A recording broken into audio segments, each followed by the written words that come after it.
Siyori Patan highway road પર બસ અને bike વચ્ચે અકસ્માત, બાઇક સવાર બે ઇસમો ઘવાયા। સિયોરી પાસે બસ અને બાઇક વચ્ચે અકસ્માતમાં બે ઇસમો ગંભીર ઘાયલ સારવાર અર્થે ખસેડાયા।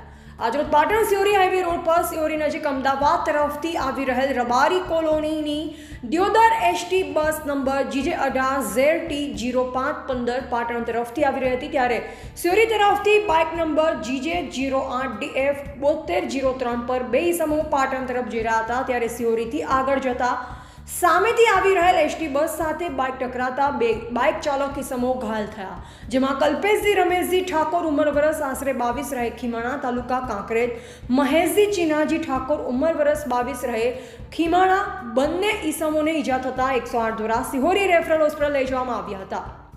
સારવાર દરમિયાન વધુ સારવાર અર્થે ધારપુર ખાતે ખસેડવામાં આવ્યા। અકસ્માત થતા લોકોના ટોળે ટોળા એકઠા થયા હતા। બાઇકને અડફેટે લેતા બાઇક ચાલક અને અન્યને ગંભીર રીતે ઇજાગ્રસ્ત થતા 108 દ્વારા સિયોરી ખાતે આવેલ સરકારી હોસ્પિટલમાં સારવાર અર્થે ખસેડવામાં આવ્યા। સિયોરી સરકારી હોસ્પિટલમાં સારવાર કરી વધુ સારવાર અર્થે પાટણ ખાતે ખસેડવામાં આવ્યા હોવાનું સિયોરી સરકારી હોસ્પિટલના ડોક્ટરે જણાવ્યું। કાંકરેજ તાલુકાના ઉમરી રોડ પરની ઘટના સામે આવી હતી। એવા જગતસિંહ સોલંકી, પાલનપુર।